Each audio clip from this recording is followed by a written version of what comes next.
Today on the Basketball Manitoba podcast, we have Seabears head coach Mike Taylor.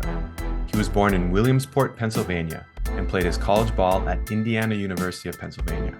He's coached in the United States, Germany, Czech Republic, England, Poland, and most recently here in Winnipeg with our Seabears. Coach, welcome to the podcast. Thank you, Darcy. It's great to talk a little Seabears basketball here in the holiday season.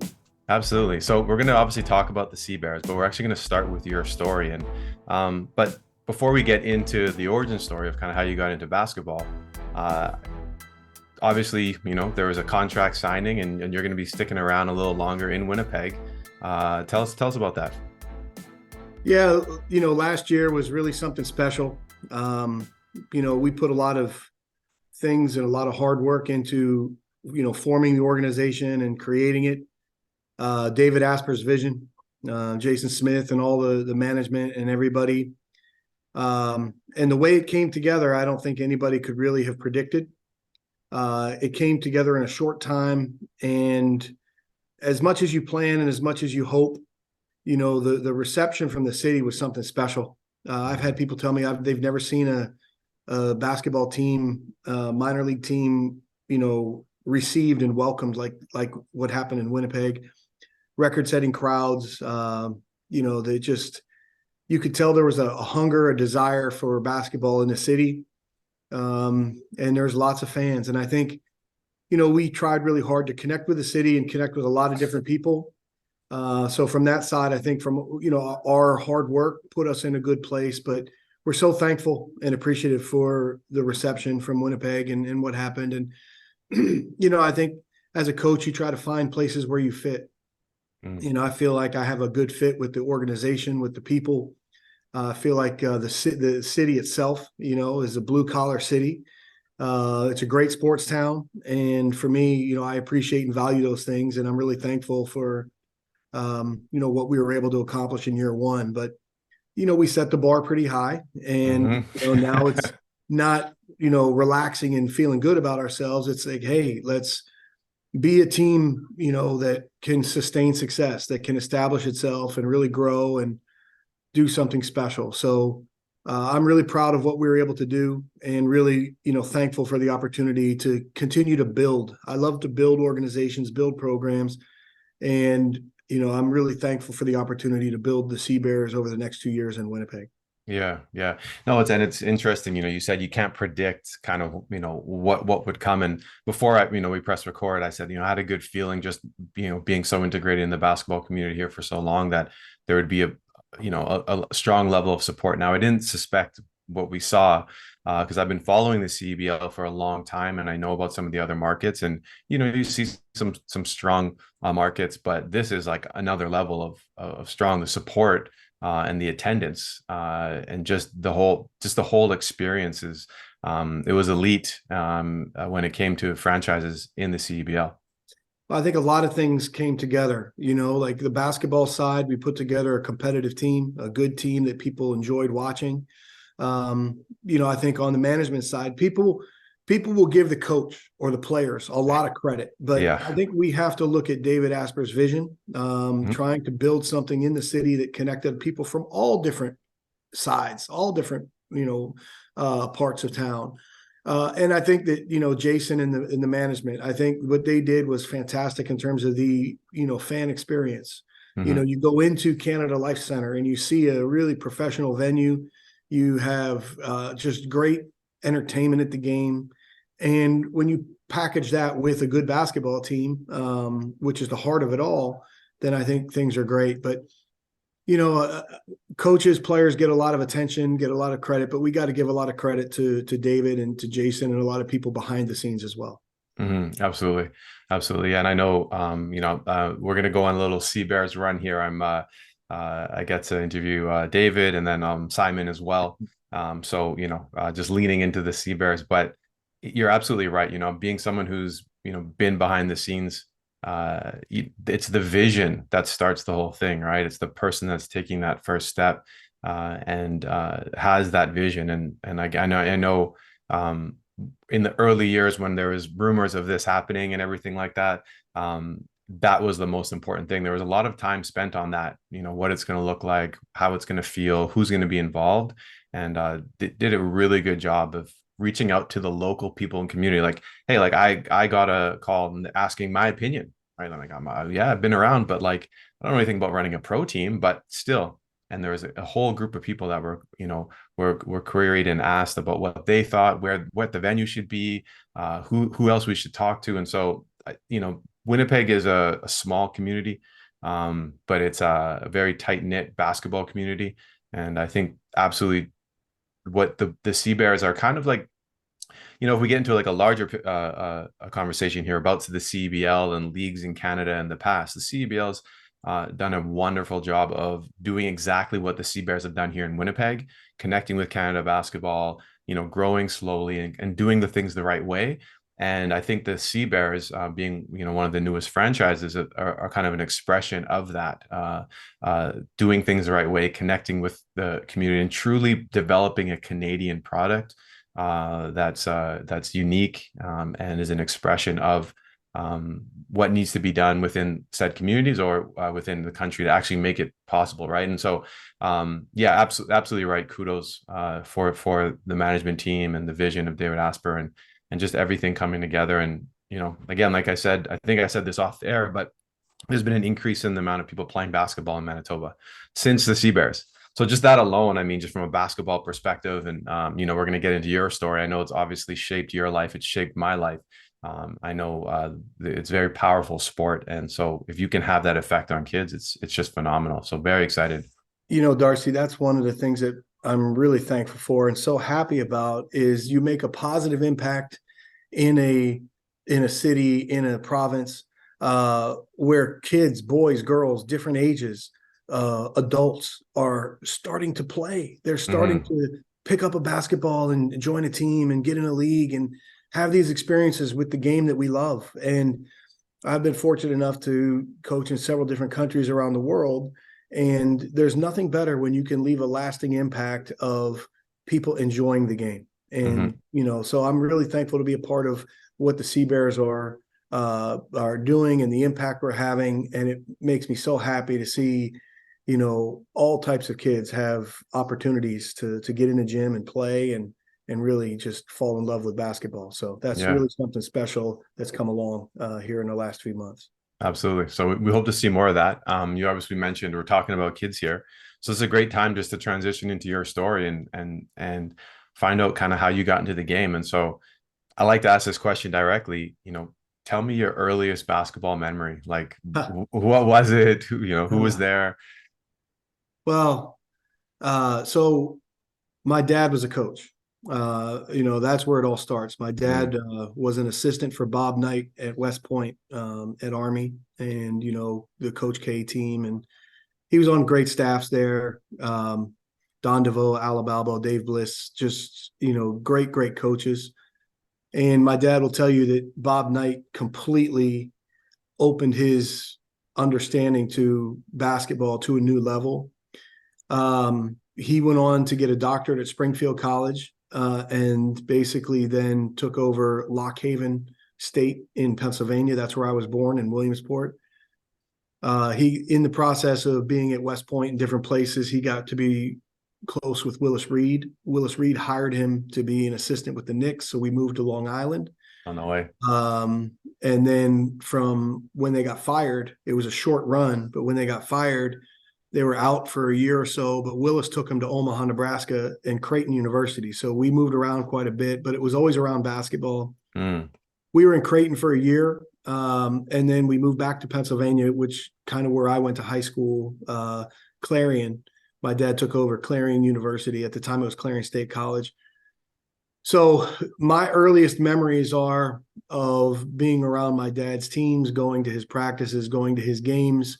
As I got older, I was a ball boy, sitting on the end of the bench eating popcorn. The players that weren't in the game, I'd be sharing with them. Yeah. Taking road trips with the team, going to his basketball camps, going on scouting trips with him. And, I would just really look up to my dad. He was a great role model and a great example. And we would have many, many discussions about sports and coaching. He coached us in baseball, and I also played Yeah. school football. So very, very sport oriented family. Mm. But that bond between father and son in terms of coaching was something I've always valued and always appreciated with my dad. He always challenged me early to, develop your own philosophy. How do you think a practice should run? How do you think a team should defend? What type of offense should they run? So I was watching him scout games on TV, and I would go get my pen and pad and just as a, you know, Wow. young kid, just be Yeah. sitting there and drawing up my own stuff. And it's funny, they came down to visit last week, and he was all happy because he found this fifth grade homework assignment, and, what do you want to be when you grow up? Basketball coach. And I'd, Yeah. be like my dad and things like this. So, those are the earliest memories that I have. I've been fortunate enough to be around a lot of great coaches and a lot of great players. Mm. Um, and that's kind of the motivation for me to get into coaching was I want to be a basketball coach like my dad. I absolutely love sports. I'm big baseball, football, basketball, even hockey fan. Mm. But basketball was kind of always that I felt like I had a special advantage because of all those conversations and all those experiences with my dad, going to the gym to work out, watching games together. So I always felt like, man, this is an advantage that I have that I've been blessed with that I need to put into use. Because the conversations were more than just, let's say, X's and O's. It was, how do you handle situations? How do you manage players? And, when I was playing at IUP, he went back to North Carolina, Greensboro to get for his sabbatical. He basically studied sports psychology. Mm. And in the 90s, when you started talking sports psychology with people would be like, what is that? I don't want to hear that. Yeah. So, before that became, let's say, a real mainstream thing, we were having these discussions about, the right mindset, the right preparation, the Mm. keywords, and, let's say empowering players and things like this, the how you communicate and things. So I felt like all of these things combined, it's like, man, I really can't wait to coach. And yeah, that was always my goal. It was never a goal to be coaching outside of the USA. I just wanted, hey, Yeah. to be a college coach like my dad. And then the way things developed, the way things opened, it just kind of opened up like that. Yeah. No, that's interesting. So it was from day one, that coaching moment. So I asked you your earliest memories, and it almost instantly, I don't even say almost, you didn't mention playing but one time in that whole thing. And so you obviously did go on to play in high school and you went on to play in college. So on that note, how early was it that I mean, you said you knew you wanted to coach, but when did you start coaching? Were you coaching while you were in high school already? Tell me about when you were actually playing. Were you just the naturally, hey, I'm the captain, I'm the coach on the floor, right from this jump? Yeah. So it's interesting. I looked at myself and said, hey, like I'm not 6'8", not super athletic. So what is my best sports chance possibility to, do something? And I was like, Mm. hey, I look like a baseball player. So I really, my dad, my dad played three sports at Syracuse. He went there on a football scholarship and then ended up playing basketball and baseball. He was MVP of the 1964 team that went to the World Series when they used to have a team. So Okay. baseball was also a big thing for us. We played a lot of baseball. And I actually, my first year of college, I went to Florida Southern and played college baseball. And Oh. basically at that point, I'm like, hey, I'm committing to be a baseball player. I'm going to work. I'm going to develop. I'm going to go for Mm. it. I realized, through the process there, man, I got a lot of work ahead of me. And I thought to myself, you know what? I either put a lot of work into my baseball or my ultimate dream is to be a basketball coach. And, I want to make sure that I have the understanding and feel as a player. So I went to the coaches at Florida Southern and they were like, no, you're a baseball player. So then I knew like, okay, I need to change. That's when I transferred back up to IUP. And Kirk Kanaski was there. And basically he's like, hey, yeah, you can walk on our team. You can join our team. Mm. And basically from that standpoint, that's where the change happened. Um, you know, Florida Southern was number one in the nation Division II in baseball at the time. So I went from a number one baseball team. And during my college time, my sophomore year, I'm a captain, Mm. So it was like, this is one of the hardest workers people have ever seen. This is not the most talented player in the world, but he gets by because he's a smart player, he's a skilled player, and he's a worker. Yeah. And, my first year there at IUP with Coach Kanaski, who I think is the second most influential person to me other than my dad in basketball, we were, I think, 16-12. Then we were 18-9. And by the time it was my junior year, we were 27-3, number one in the nation, made the Elite Eight. And then my senior year, like we 29-1 through the regular season, number one in the nation, really had goals to win the national championship. We lost in the semifinals to Cal Riverside, and Southern Indiana, coached by Bruce Pearl, won it. But all of these experiences were geared towards, hey, I want to have the experience of understanding as a player. Okay, you love to play, but there was always the mindset with me that, okay, the purpose here is for me to challenge myself, to try to organize myself and be ready to coach when that opportunity comes. And Kurt Kanaski was, really, really good to me.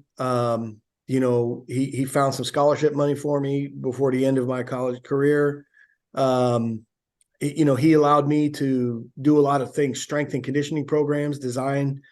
And, going into my senior year, he allowed me to I put together this whole document called Blueprint for a Title, Blueprint for a National Championship. And that was like the mentality behind, our team, our work ethic, and all of these things. And, I think all of these experiences really laid the foundation in terms of, okay, when I get my opportunity to coach, this is how it's going to be. So without a doubt, there was a really focused attention to detail. Like, when I'm done, I'm going to get right into coaching. Yeah, you knew from, like you said, you knew when you were a kid what you wanted to do. So then, okay, so that's super interesting. So then the obvious question here is, tell me about your first coaching opportunity. Now, it doesn't have to be a head coach, just, okay, you're finished playing and you've always had that mindset, you're locked in. So now you jump to your first opportunity. What was it? And then So tell me one thing. Yeah. The one thing I want to ask about that Yeah. though is, was it what you thought it was going to be? So when you flipped into that first role, that first experience. Yeah. Well, I felt like, as my senior year ended at IUP, the late great coach and athletic director Frank Signetti was helping me with the strength and conditioning coach at Florida State. So I was going to go to Florida State as a strength and conditioning intern, GA. Okay. But that fell through. And basically I was like, okay, well, I was looking at Kansas. I was looking at a couple different places that those opportunities just didn't pan out. And it's like, okay, I want to find some. So I ended up going back to Clarion University and working for Ron Ryder. And he was a really experienced coach. He coached as an assistant at Iowa and USC.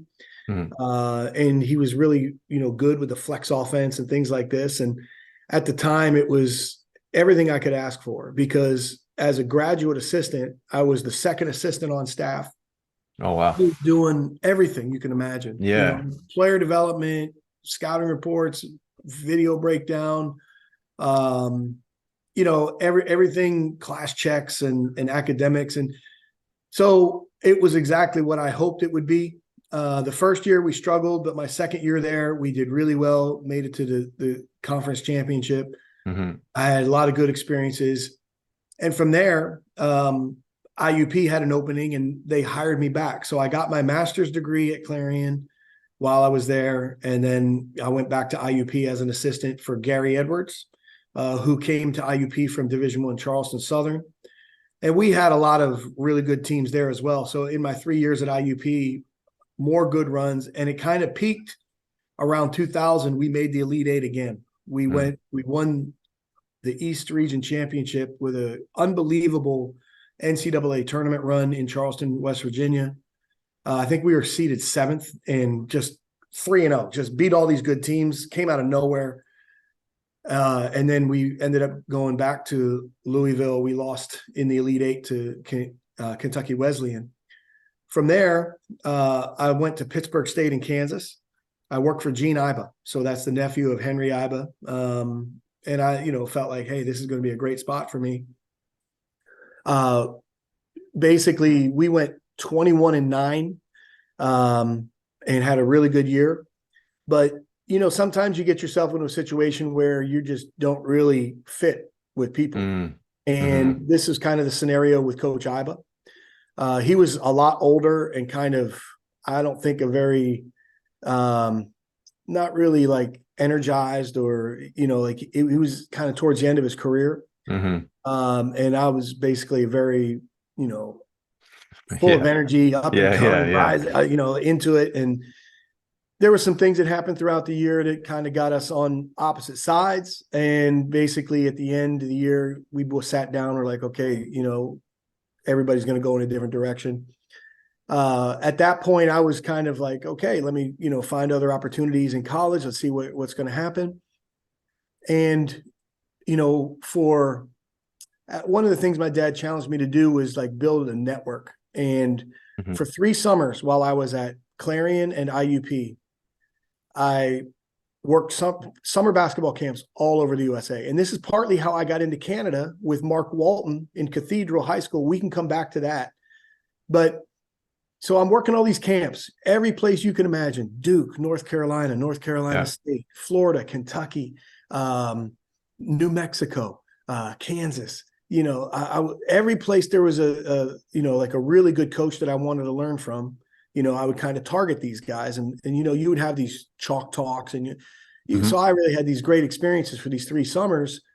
But what the byproduct was the network. I met so many great coaches and so many great people. So, you make these contacts, you make these connections, and I'm still in touch with many of these people today. Well, one guy was a guy, Aaron Christian, and Aaron was a really good friend. He was from Portland, Oregon, and he was at Concordia College in Oregon, working for Brad Barbarick. And while he was there, Brad had placed a coach in Chemnitz, Germany. We got a little guest right now. He placed a coach in Chemnitz, Germany. And while he was in Chemnitz, the coach was like, he got homesick and he wanted to come home. So when he went back to San Diego, they were offering Aaron this job. Well, Aaron also had the opportunity to go to, I think it was Portland State. Him and his wife are from Portland. They're like, we're going to Portland. Mike, would you be interested in going to Chemnitz to be the head coach? And I thought to myself, like, you know what? I'll go over there for a year. Yeah. And after that, just come back and get into college again. And okay, I went over, I signed. This was in 2001, 3rd division in Germany. Thinking it's going to be a short-term thing. And through, a lot of hard work, we ended up winning our championship and moved Chemnitz up to the 2nd league. I went back to Dodge City, Kansas in the USBL, worked for Cliff Livingston. That's a whole nother story with the Dodge City legend. From there, I went to England. I got hired by it was the London Leopards organization. After a year there, it crashed. So I'm again stuck. I went back to Germany, and this is kind of where I made a home in Ulm for 8 years. Coached 3 years in the 2nd league, moved him up to the 1st league, coached 5 more years in the 1st league. During that time, I also was working as an assistant coach with the Czech Republic national team. After Ulm, my contract was not renewed in 2011. And my time in England, Chris Finch from the Minnesota Timberwolves was coaching Sheffield, and Nick Nurse was, from Raptors and now Sixers. He was coaching Brighton. So I got to know those guys. Nick helped me get into the D League. When I left Ulm, basically he was getting me involved in the team he left from Iowa Energy. Kevin Young, who's now an assistant with the Suns, and myself were up for the job. My friend Jay Larinaga was helping me with the Canton Charge. And Nick was going to RGV, Rio Grande Valley, and he was like, hey, try to get these jobs. If you don't get it, come down here with me. So I tried for those other jobs. They didn't work out. And I went down with Nick to RGV. He really showed me a lot and helped me a lot understanding how the D League worked. And then from that point, after that year, I got hired by the Celtics to coach the Maine Red Claws. And I was basically the Celtics took over full control of the basketball operations in Maine. I was the first hire for the Celtics. And it was Doc Rivers' last year and Brad's first year. So when you think about the development of coaching, my dad really challenged me early to develop a philosophy, to understand and how I wanted things. I went through the personal experience of playing and understanding that aspect. You build a network of different people all over the United States, all over the world. And then, I think being around and working with Nick, seeing Doc up close and seeing Brad up close, you have a feeling like I've seen the best work. I know what the best look like. And it's like developing your own philosophy and trying to continually get better in those areas. But you have that self-confidence, like, I've seen the best in the game. So I understand what that level is like. And it's like trying to push yourself to get there all the time. Yeah. So after Maine, my second year in Maine, I got hired by the Polish national team to coach in Poland. And I really felt like my first year with Doc in Boston, I'm like, hey, I'm really on track to get to the NBA. I feel great about where I'm at. Well, then, of course, Doc left the Celtics and went to the Clippers, and he took most of the staff with him. Myself and one or two other coaches stayed behind. I had a contract with the G League, and I'm like, okay, I wasn't on that level where he was going to take me. So I'm like, okay, Brad's coming in. After the second year, they basically were like, hey, we're not going to renew you.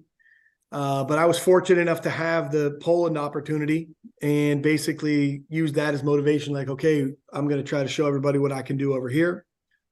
When I went to Poland in 2014, they had really struggled in Eurobasket 2013. They had Maciek Lampe, Marcin Gortat, two NBA players, stars for Europe. And they had really high expectations, but they struggled. So I came in with instead of a star mentality, instead of just one player, we're going to build a team aspect of it.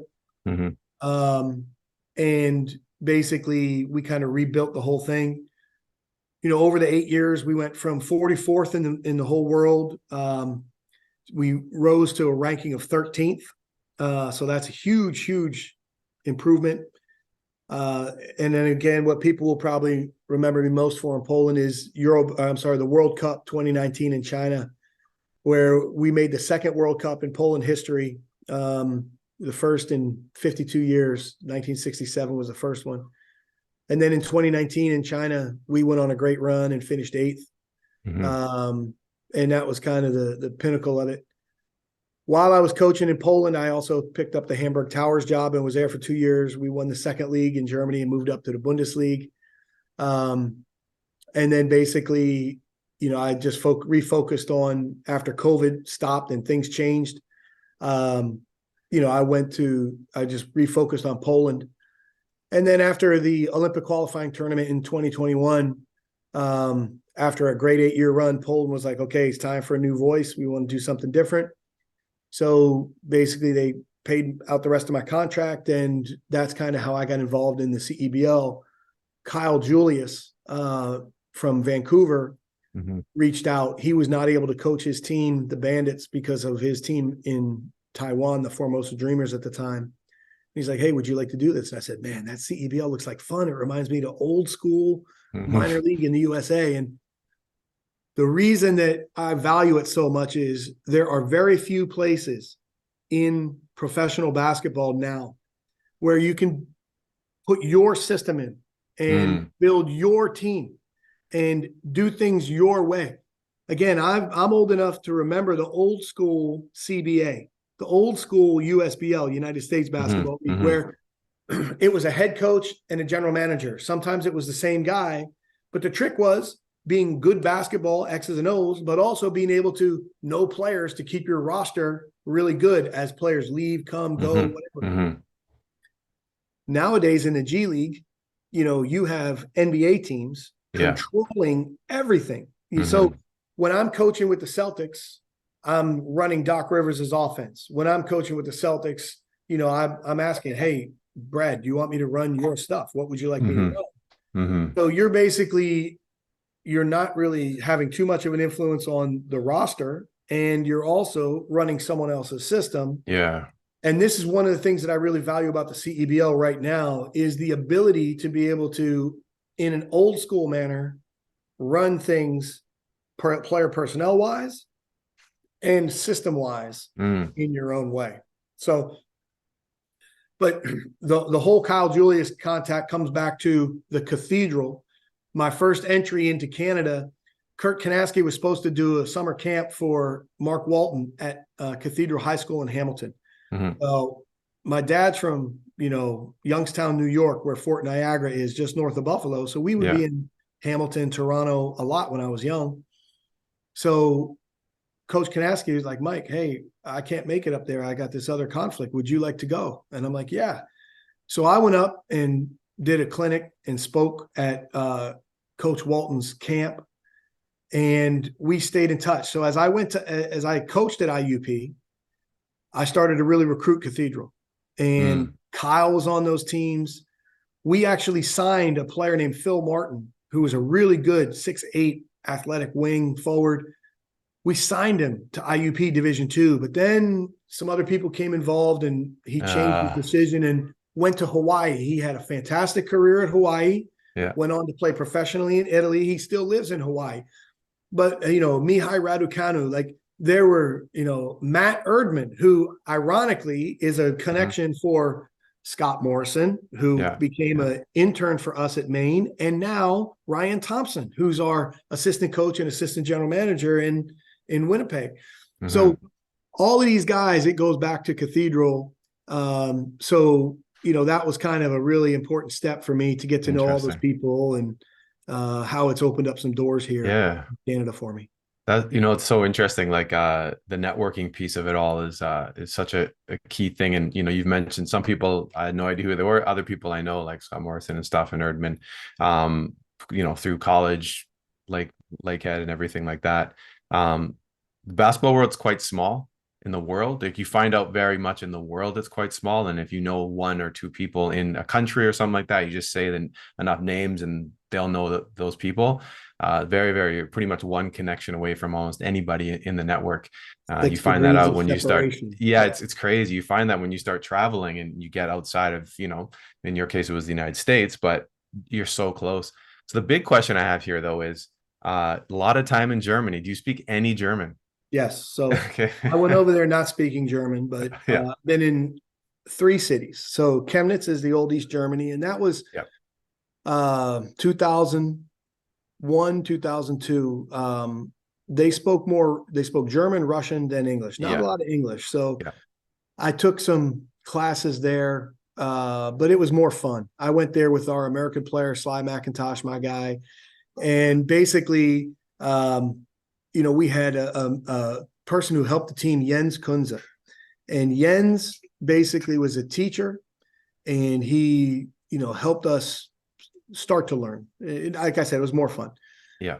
When I went to Ulm, I was in Ulm for 8 years, and I got to know a guy named Rainer Falber, and he got to be a friend, and he was a teacher at the Sprachschule, the language school, Berlitz. So maybe my second or third year, I just started, once or twice a week for an hour or so going up. Yeah. And it was more, I'm going up to see my friend, and we're just kind of hanging out and having fun.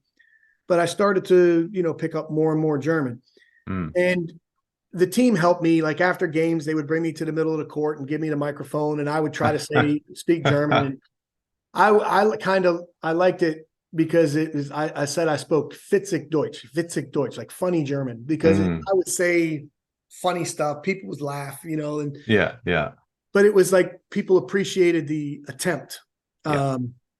So then, I met my wife, and her dad had played 8 years in Germany. They're originally from the Czech Republic, but she grew up in Germany. So we speak German. Her mom and dad, when I speak to them, it's all in German. Really? Okay. And both our boys were born. Luke was born in Tübingen and Nick was born in Hamburg. And, like they're being raised with German. So you guys speak German in the house? Yeah. They speak German. Very cool. A lot. Very cool. Yeah. And, for me, that was, it just made life really comfortable in Germany. Like you can communicate, you can express yourself, you can understand. Yeah. Now, I'm not one who's great with languages. So, okay. I was also 8 years in Poland. Well, that was going to be my next question. Yeah. To me, I did not make the same effort to try to learn Polish. But at the same time, I knew that would be let's say a really challenging task for me personally. Of course, the players made sure I knew all the bad words in Polish. Of course. That's the first thing you learn. Always. But no, so, the one thing, Darcy, that I'm really thankful for and that I could never have expected, I love basketball. I grew up wanting to be a coach, and I had the idea to be like my dad and coach in college. But now the game opens up all these doors to life experiences around the world, different cultures, different people.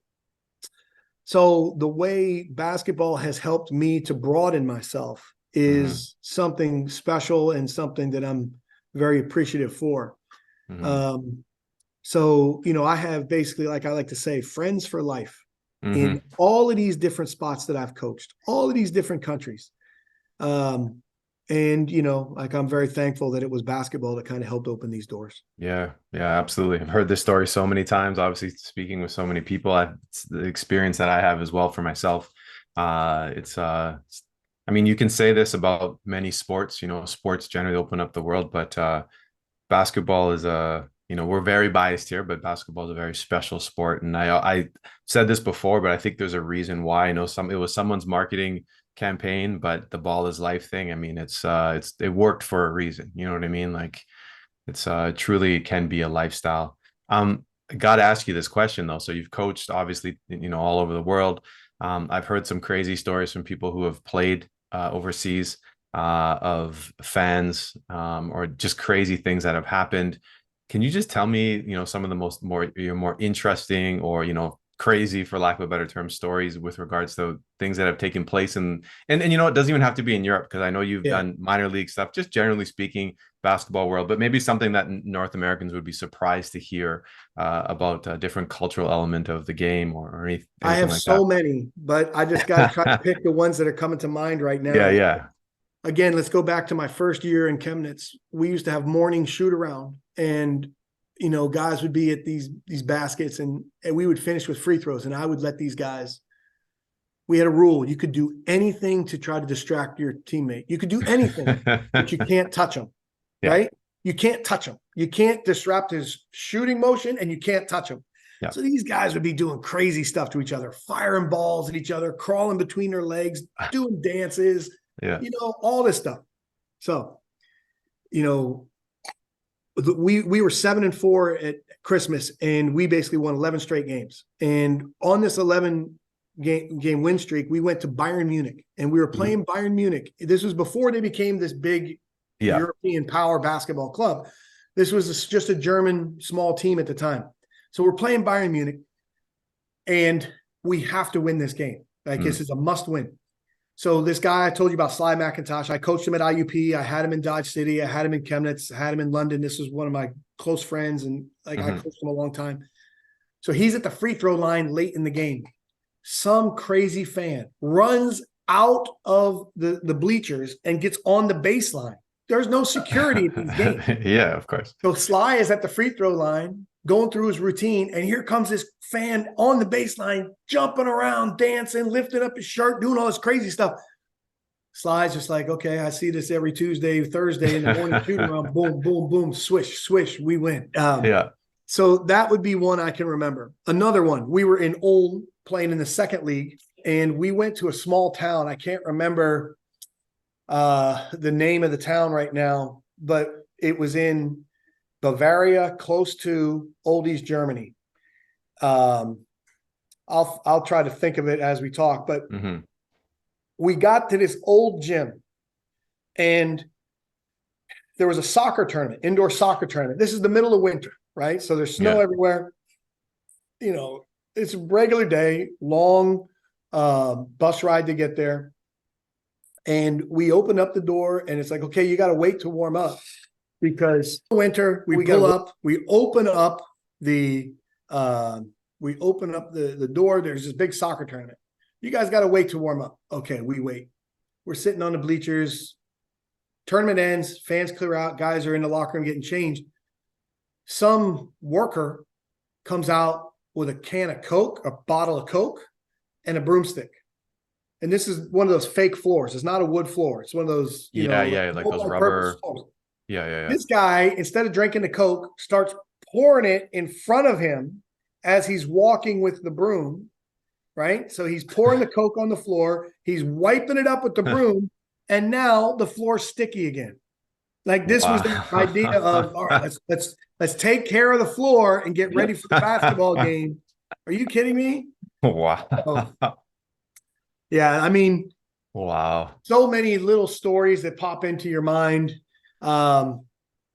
Just some funny situations and lots of great memories. You know what I mean? But whether it's G League or overseas, so many things. But it really is true. You don't remember how many points you scored or whatever this. You remember the people that you do it with, and those are the things that I'm most happy about and thankful for, is to still be in contact and have connection with so many great players and great people throughout the world. Yeah, 100%. So I mean, you kind of brought us up in the story all the way up to where we're at now, more or less. So obviously 2022 was a big year. We kind of opened the conversation with that, with the Seabears and the CEBL. So, I'll just ask this: what attracted you to the opportunity when you were approached for this opportunity? Off air, we kind of said, you heard a lot of things about Winnipeg, and Winnipeggers will be the first people to say some of those things. So in a lot of cases, it's one of those love-hate relationships, especially this time of the year. But what attracted you to the opportunity? Well, again, when I was in Fraser Valley, Dylan and Kyle were very good to me. They supported me, they helped me, and we had a good year. It was the most wins the team had ever had, 12 in their existence. So I feel like, hey, we had a great run. But again, I knew when Kyle was like, hey, Mike, will you come coach this team? I knew at some point he was going to come back because it was a schedule conflict. His team, there was some COVID in the league. His team, was playing in the playoffs, all these things. I knew at some point he'd be like, yeah, I'm going to try to come back and coach. Well, after the season, he's like, hey, I want to come back. We love what you did. You're more than welcome to stay as an assistant. And I'm saying with Kyle and Dylan, just honestly, like, well, I really appreciate that. But, I'd love to see what other head coaching opportunities are out there. And Dylan, as soon as he heard that, picked up the phone and called some of his other general manager and president connections in the league. And there was some interest. I had great conversations with Joel in Montreal. So that was a very interesting place. I had good conversations with Reed at the time in Edmonton. And then, I talked with some different people, and they're like, you need to look into Winnipeg. So I started to talk with Jason and the people in Winnipeg. And as the pictures became clear of what the offers would be in each place, I kind of asked Mike Moriali, I said, Mike, here's my situation. What do you think? And he's like, well, I think Winnipeg would be a great fit for you. And as we talked about all these different opportunities and circumstances, it just kind of became crystal clear. Like Winnipeg is the best place for me moving forward. So again, I appreciate everything the guys in Vancouver did. The conversations with Joel, the people in Edmonton, all these things. But, even the people in Hamilton, Brampton, I was the assistant or associate head coach with the Honey Badgers in the BCLAs last winter. Had a really great experience and loved the people there. But it was like, man, Winnipeg is, I really believe this is going to be something great, and this is a great fit for me. So that's kind of how that all came about. And, I'm really thankful the way it's, developed till now. Yeah, yeah. So tell me about the first game. And we talked a little bit when we opened up the conversation, just how supportive the community was and how great it's been. And, just the top-notch entertainment, just the product on the floor. Tell me what you remember about the first game. Well, the first game, obviously there was so much anticipation. For me, it kind of brought everything to life. We built with the idea of, hey, let's put this team together. It can be like this. We can organize it like this. It can develop like this. But it was all hypothetical. It was all a vision. It was all a plan. And then that first game made it a reality. It brought it to life. I was in Fraser Valley when Scarborough came out, and it was the league record crowd of 4,400, whatever. And that was a great crowd, a great environment. But, we're at 7,000 opening night, so for me, the whole venue was super professional. The fan experience was really well done. And then again, I have the personal game against Vancouver. So there was a lot of things going on. For me, I don't think you could write a better ending than Chad Posthumous getting the game-winning basket in target score time. I want to say Chad did so many things to help our organization from December until training camp. And then, as a player, helped our team. But I don't think people understand all the little things that he did to help our team, connections, recruiting. He was just such an important figure for us to rely on in terms of establishing ourselves in Winnipeg. And then I think the way basketball is, fate kind of paid him back a little bit with a wonderful moment right there. And as someone who genuinely likes Chad and has a warm spot in my heart for him, I mean, I was so happy to see him get that offensive rebound, get the game-winning basket, and start just back half court. I think it was a wonderful opening. And again, it brought the whole thing to life. And the one thing, Darcy, when I was trying to recruit players last year to come to Winnipeg, I'm like, yeah, that sounds nice. But I mean, what is it going to be really? Here it is. It came to life, and then we built on it throughout the summer. So I know now players will be looking at Winnipeg and say, man, that's a good place to play. Yeah, I can imagine, right? I mean, they step in the arena again. There's no, I'm not being disparaging to any of the other arenas. It's just that the standard has been elevated. Simply put, like it's just it's another level. And now you have Edmonton trying to get into Rogers Center. You have Calgary trying to get into the Saddle Dome. And I think this is something that we have to give David Asper credit for, and all of his experience with the Blue Bombers and sports, management and things like this. He helped with that vision to raise the league because of what we did in our market. And now there's certain owners that want to go with them. And I think, to me, that's really a healthy thing for the league. It's going to challenge people. And I think that it can help the CEBL get to that next level. 100%. And me being a basketball diehard, it's amazing to have Winnipeg, because like I was traveling around the country a little bit and around the time, and other people in the other communities were, oh, hey, how about Winnipeg? Hey, it's that's crazy what you guys are doing, talking to other franchises and people in there. And again, I think it's just a great expression. Like, you probably know a little bit about the CFL and everything like that. I can't say enough, and I've said this before. The fact that the CEBL somehow managed to make it through the pandemic and during the pandemic, I should say, is a true sign of them doing everything the right way. And again, and like you said, David, and now the Sea Bears are kind of the expression of that, taking it to the next level and elevating it. It's just been it's just really exciting. On that same note, I'm curious what your thoughts are of the CBL generally, because they've managed to do things differently. And one of the ways you mentioned it is by that target score. What are your thoughts on that, man? Being, it's some people hate it. Like I've heard people say terrible things, and I say every game to me seems great. So, what are your thoughts? Well, the first thing is, I've been in a lot of different leagues around the world, and there's little unique points or rules or styles, in every different country. And the CEBL has chosen the target score. So the first thing is accept the rules and the situation for what it is and work to make it the best. Yes. Right? So it doesn't do any good to be like, oh, I hate this, or I don't like this, or this doesn't make sense. You take the personal opinions out of it, and this is what we're dealing with. These are the rules and the structure we play in.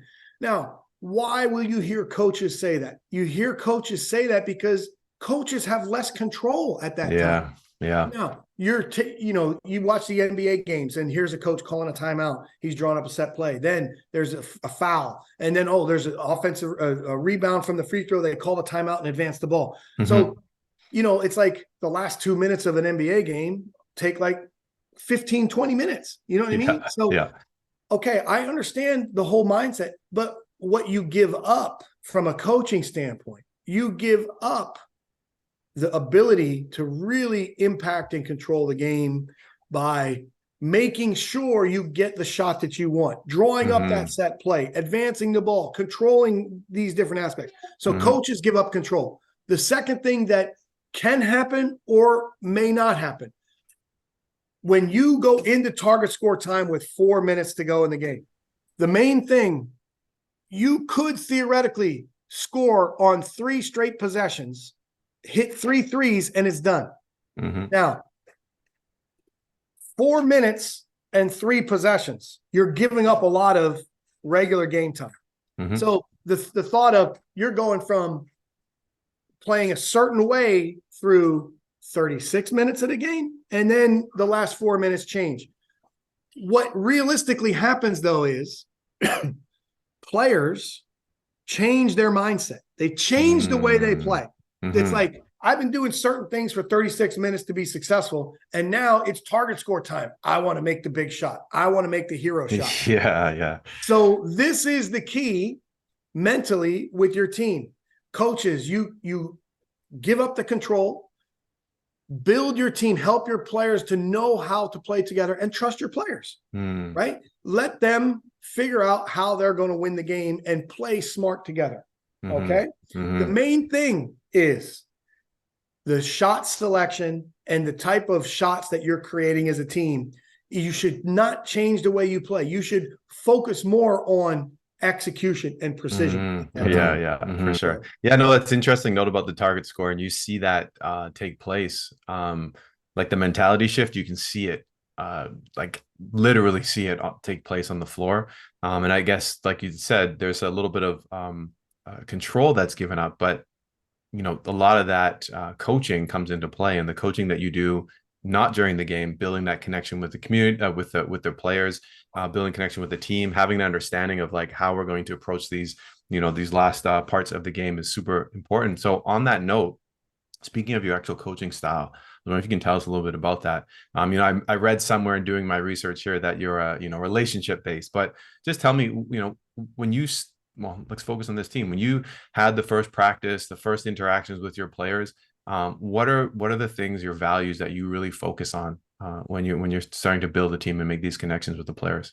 Yeah, there's a couple different aspects here. The first thing is, I'll say you can describe my coaching style as fun with discipline. Okay. And basically, the fun with discipline is a continuum, and it's about the coach reading the team. Again, I believe we're all at our best when we're enjoying ourselves and enjoying the people we're with and having fun and enjoying the process of basketball. So Mm-hmm. I want people to enjoy coming to the gym, to have fun as much as possible. Now, it's not always perfect. You always have a conflict here or some Of course. personality here, right? Those are things you have to work out. But to me, if you look at fun on one side and discipline on the other side, we as people will have a tendency to relax and have a little bit too much fun. So this is where maturity comes in for players. Can you have fun and still be mature and focus and get your work done and get your job done? Sometimes if you're not doing it, that's where the coach has to come in and bring you back with a little bit more discipline. Mm-hmm. And on the other side, sometimes there's too much stress. There's too much, emotion or whatever it could be. At that point, that's where you have to interject the fun.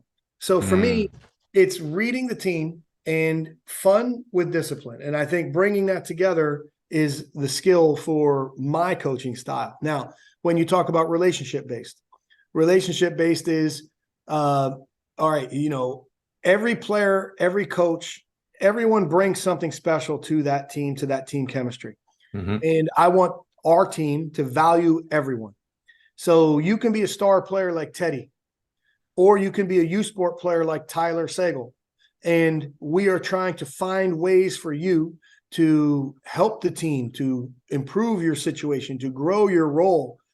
But the big thing for me, if I'm going to be able to coach players through the full spectrum of emotion, then there's got to be a relationship there. Mm-hmm. And that trust to me is built on a daily basis, where you build the trust with people, and then you can kind of coach them as needed. You find out what buttons are the right buttons to push for each person, and you try to put them in a position to maximize themselves. So to me, the structure of the team, how the individuals fit in, a lot of that has to do with building the relationships and really valuing and trying to maximize every person's situation within the team. Now, we're not perfect. There's always going to be times where, somebody's dissatisfied or some situation doesn't go great. It's just about, taking ownership and saying, hey, we're doing the very best we can.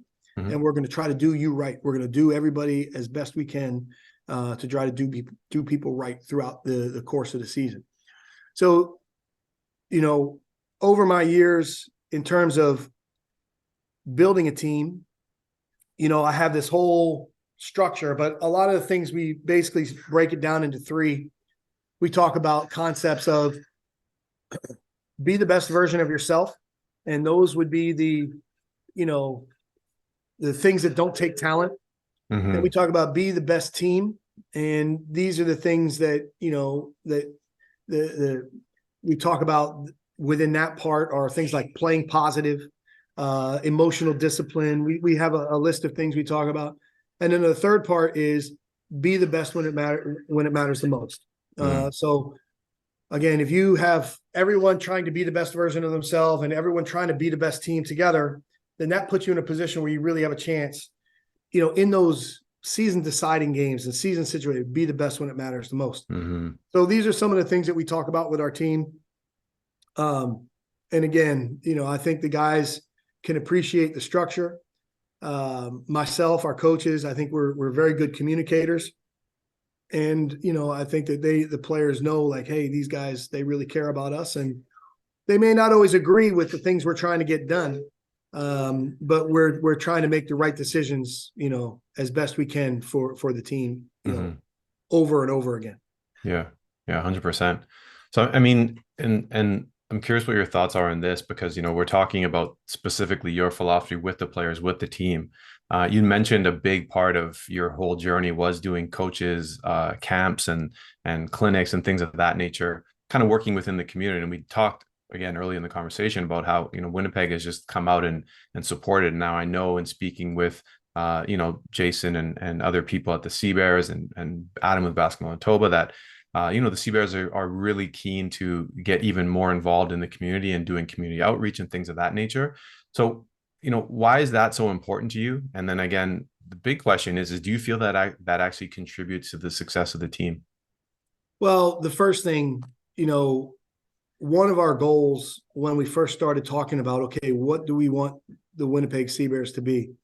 we valued the connection to the Winnipeg community. We valued the opportunity for boys and girls of all ages to play basketball. I think people are giving to us a lot. They're coming to support the team. They're cheering for the players. They're bringing their energy. What are we doing to give back?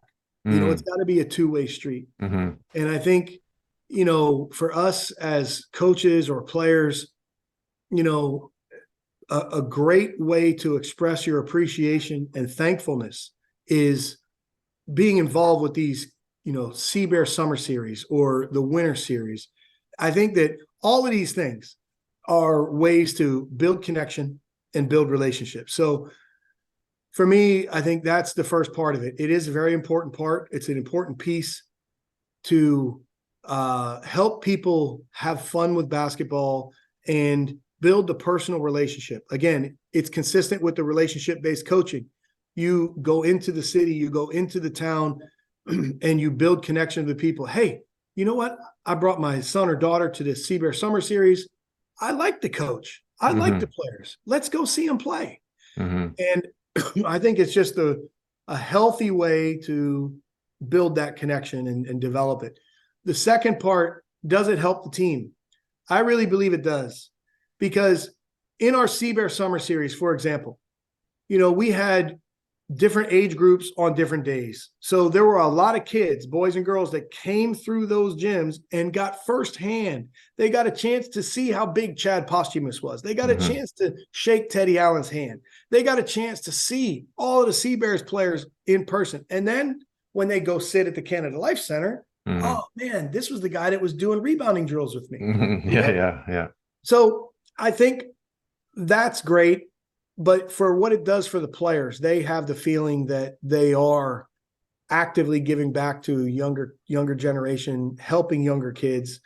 And I know that we all have had people that have helped us along the way. So it's just nice to continue that tradition and pass it on. So I think it's a good use of their energy. It's a good use of their time. And in general, I just think it's a very important piece of building the connection with the community and giving the players an avenue to give back to the city. Yeah, and it's interesting when you're talking about that. I was making that personal connection with, imagining yourself as a player in the city, walking to the arena, having your name called, seeing the fans cheer for you, but then now you're going out there in the community, meeting those people, like you said, making connections with somebody, and then when it comes to thinking about, well, where am I going to play next year? Where do I want to play?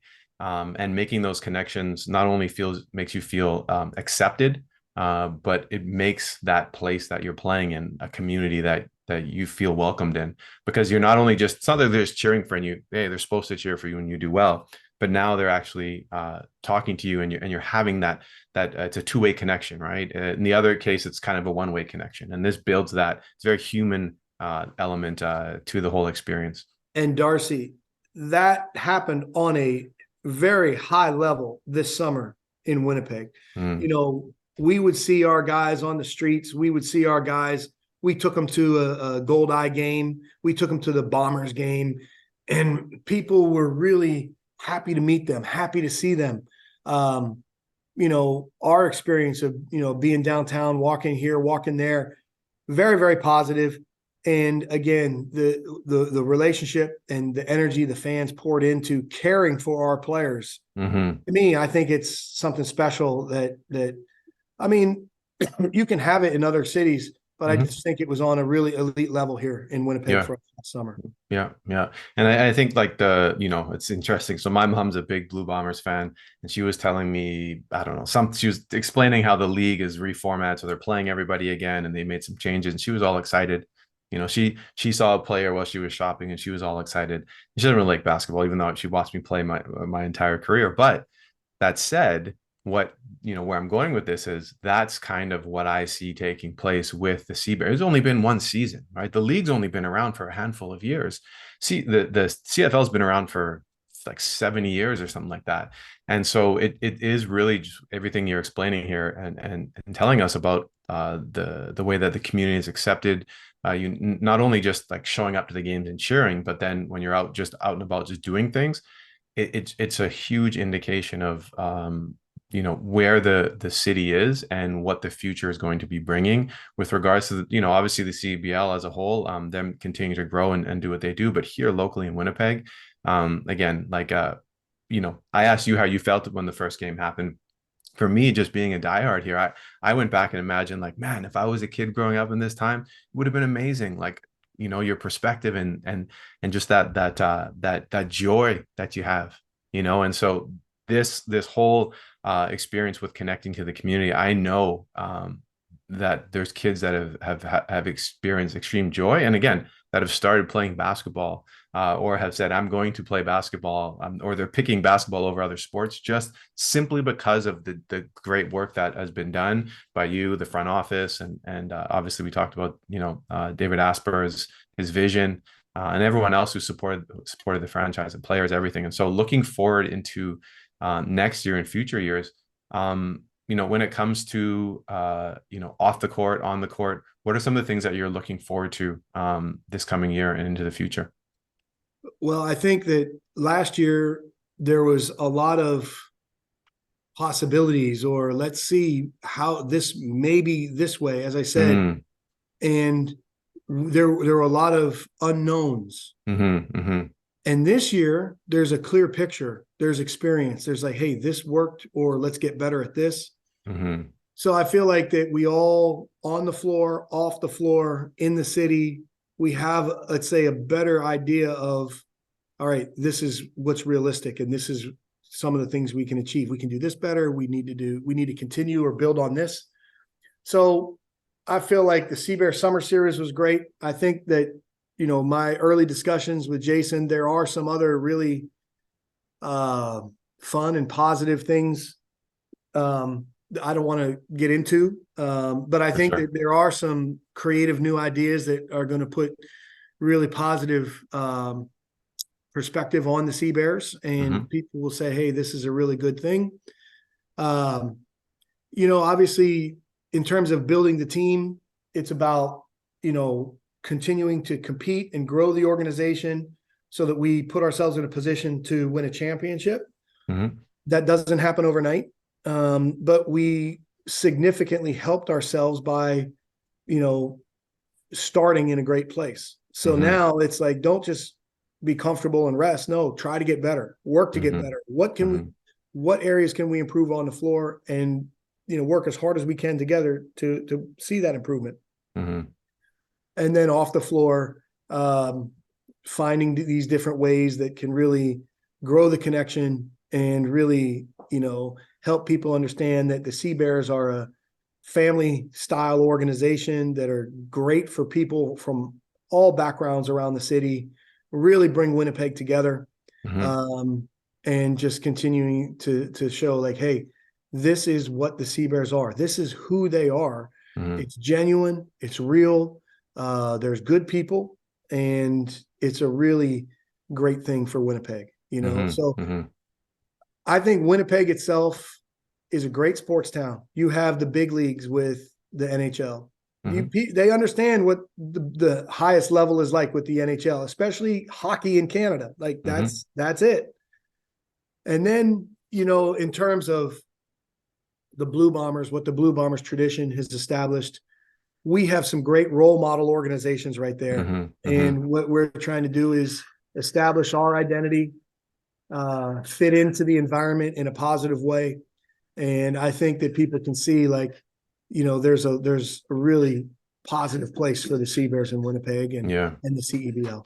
100%. 100%. The thing that came to mind when you were saying all that was, you want the Sea Bears to be a true expression of what Winnipeg is. I think that's kind of the vision. It's like, if we're gonna paint what is Winnipeg right now, well, we want the Sea Bears to be exactly that, an expression of that. And that's kind of what came to mind when you said that. So question here, this is kind of an aside to what we're talking about right now, but because we talked about players building the team, do you have any contact with players that you know are coming back in next year, and do you remain in contact with them, and how do you coach them? I know they're playing elsewhere and things like that. How do you ensure or at least help support them so that they can be in a good position and improve even though they're away from the team? Well, that's a great question. And the main thing is the nature of the CEBL is that there will be turnover. The CEBL is a unique league because of the timing. Some players will have conflict with finishing their seasons. Some players will want to rest. Some players will have national teams. So it's a unique player. In the summer, we could be doing a lot of things. We could be at the beach. We could be spending family time. Yeah. You could be doing a lot of things. But the players and coaches that commit the time and make the commitment to come to the CEBL, it's a specific person that loves it, that wants it, and is using it to improve themselves. So there will be turnover. We want to have as much continuity as we possibly can that makes sense. But I want you to recognize, like last year, my philosophy is that we want to have consistency with our roster. We made one roster move all summer, and that was taking Shane Ossayende off the protected list or emergency list because he was in Qatar and his season went long, and we wanted to keep his rights, so we kept him. When he joined us, we activated him. That was our one move. We didn't cut players. We didn't release guys. We didn't add new guys. My point was build a team up in training camp and keep guys together for 20 games, growing the team together. Now, if that's going to be your philosophy, this is the time to try to improve the roster to a point where you feel like, hey, our team is better. We're in a place where we can be a real championship contender. So the challenge now is to track the players, evaluate, where are areas we can get better, and try to build that team that connects and fits well together like we did last summer that we can commit to for 20 games. Now, we were fortunate. There was no serious injuries, and then a couple players missed games here or there, but, there was no need for injury replacements and things like this.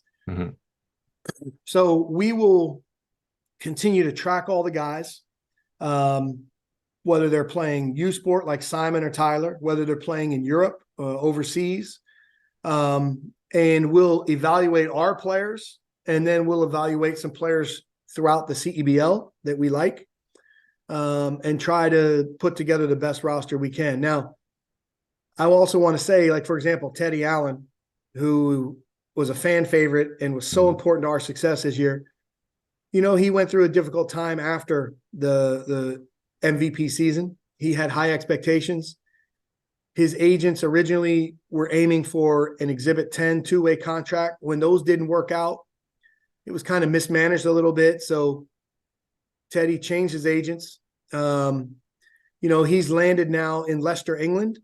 He had some situations pop up here and there, but he's now getting ready to play tonight, his first game for the Riders. So these are the things that we can do to help our players, to try to, hey, Teddy doesn't have a job. His agents are he's having a struggle with them. Let me call some friends. Let me try to open up some doors, try to help players. Because at the end of the day, we want a player like Teddy back. And the CEBL as it is now is not something you can just, I'm going to play in the CEBL and do nothing the rest of the year. No, for your career, you've got to play. And for us to get you when you're really at your best, we want you to be sharp and improving and developing and feeling good. You need to play. So, Chad, for example, another guy is playing 3-on-3, and I think that's great for him. He's turned down a couple situations in Mexico, for example. Maybe he'll end up signing one if he likes. But again, the relationship aspect, you're taking care and taking interest in each of these guys. And if it's needed, you're doing what you can to try to help push them into a better place and opportunity to help us when they come back in the spring. Yeah, 100%. And I appreciate that.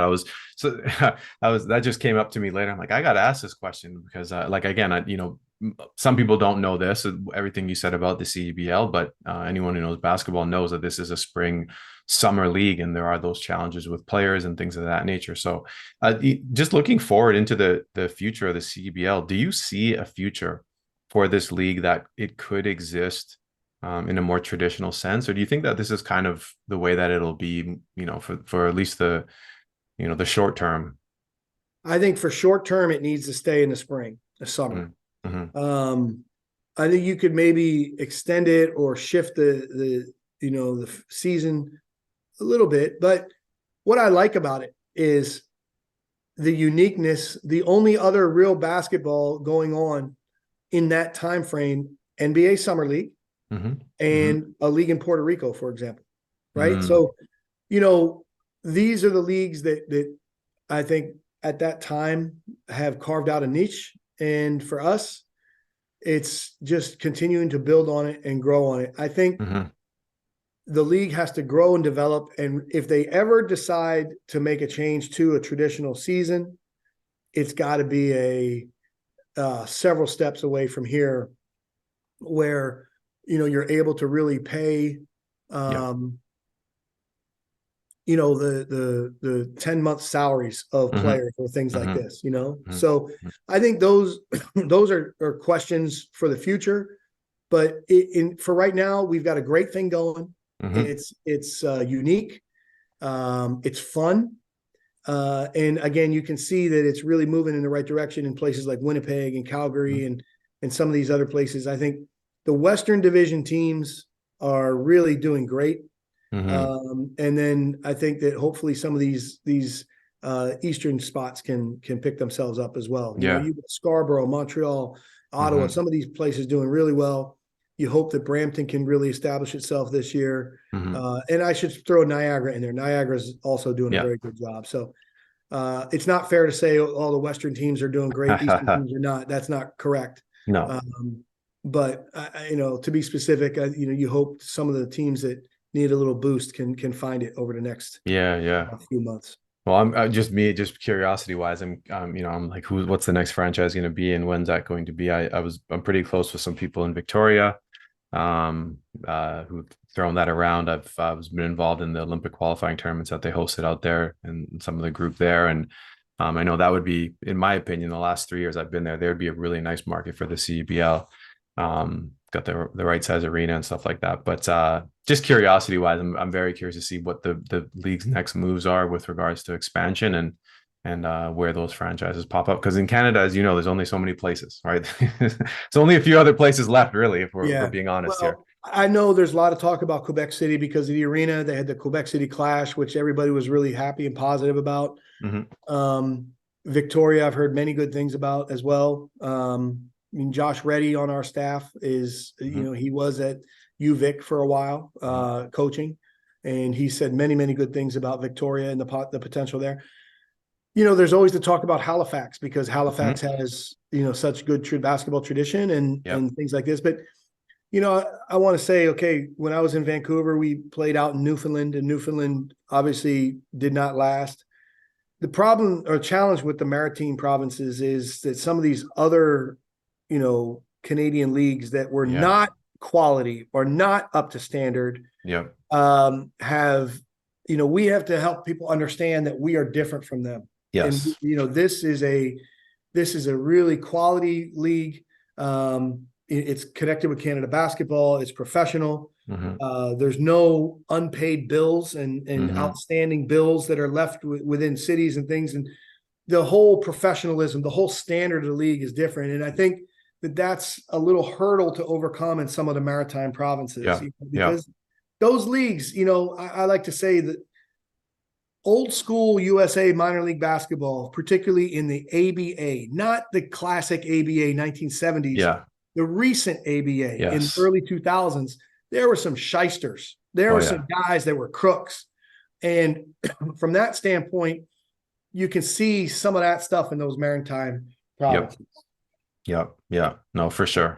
I could see that being a challenge, but nonetheless, and we're going to wrap up right away. One thing I will say about this topic, leave it at that, is, you know what, after reflection, you'd have to pay the players a lot to come to Canada in the winter. So Just from that standpoint alone, keeping it summer. Hey, Canada is a great place to be in the And I summer. mean, you It's think about the great. difference of Winnipeg in the Yeah. summer to the winter. How about Oh man. Montreal, All, Ottawa, all the cities. Edmonton, Yeah. Calgary? Everywhere. You know what I Everywhere. mean? Yep. Even So Vancouver is just rainy. So like it doesn't matter where you go. It's, so summer, it's spring's great. it's the right time to present the country in that Correct. frame. It has the attention. I can't tell you how many of my coaching friends in Europe are so positive about the CEBL. You look at the CEBL players in Poland and Germany this year, right? These guys are watching. Mike, how's your team? Who do you like on your Yeah. team? Who's Yeah. good? Tell me Yeah. about this player in the league. Yeah. And so many of these guys have gone on to sign contracts with German teams, Poland teams, Yeah. and they're playing well. Mm-hmm. So Mm-hmm. the CEBL is looked on very, very positively in the international basketball circle. Mm-hmm. And I think, again, it's because of the time frame. It's because of the standard and professionalism of the league. Yep. And as people will talk about Canada basketball doing great at the World Cup. That's fantastic. You talk about all the NBA players that are coming from Canada now. Oh, there's a new wave of Canada basketball. But the CEBL is helping that as well, Yes. because this is preparing players to go play overseas. There's more Canadians playing overseas than I don't know when. Like, Yeah. basketball in general is really moving in a great direction. And it's not, okay, Winnipeg is a great sign, a great piece to it, really positive. But overall, the big perspective, it's a great time for Canada basketball. Oh, yeah. For sure. Yeah, absolutely. Okay, well, we'll come to the end here. I always like to finish with some advice. And we have a lot of coaches that listen to this podcast, players as well, but plenty coaches, various levels. So when it comes to offering a bit of advice, I mean, we kind of went through your whole journey. So, there's lots of advice to take from there, networking and things of that nature. But imagine you're in front, you're at a coach's clinic, and you're now presenting to these coaches, and they're all sitting there. And you want to leave them with something that can actually help them. They're going to walk away with this, because you say so much stuff, right? We only walk away with so much, right? And so you want to tell them something that's going to be lasting and kind of ingrained in their mind. What advice would you give them? What would you say to them? Be yourself. Develop yourself. Be who you are, and find out what your philosophy is and how you think the game should be played. And that should be the foundation, the baseline of, all the systems and everything you do. Always work to get better. Try to improve your systems, your details all the time. I think the big thing is be open.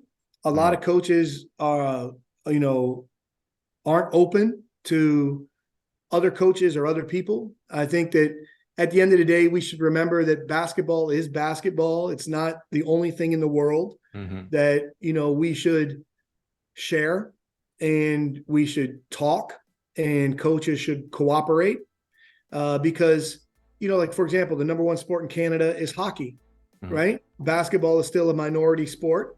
And we have to have responsibility to work together to grow the game. And then the last part for me is balance coaching and family. And for me, at this stage of my career, this is one of the things I love so much about the CEBL is, the season I can go coach at a high level and bring that intensity. But then also too, I can really be a presence for family and people that are important in my life. So yeah. I think these are the things that I would really focus on and talk about. And, I'm just thankful for the chance to share some of these things with you guys, with Adam, and, asking me to come on. And again, I really want to make a positive impact on the basketball community in Winnipeg. People will remember for the great season we had last year, but we want to keep working to get better. And I want to help players and coaches from the city as much as possible. Absolutely. Absolutely. Well, it's a great way to finish, Coach. Appreciate you taking the time, and looking forward to the future. Thank you, Darcy. I appreciate you taking the time. Absolutely. No, it was my pleasure. My pleasure. I love doing this. So whenever I get people jumping on and just sharing stories, I just get to sit back and listen. So I appreciate you taking the time. Can you say goodbye to Darcy? You don't want to? Yeah, for those who are just listening and not watching, Yeah. Mike, his son has been popping in and out, so maybe it got edited out, but he's on the podcast right now. So we appreciate you taking the time, Coach. Thank you, Darcy. Okay. Have a great day. Yeah. Enjoy Take your care. time. Happy holidays in Winnipeg. Yes, happy holidays. Take care. Thanks for listening to today's episode. Please like, subscribe, follow, and share this series, and reach out to us with your comments on the show. Thanks again for joining us.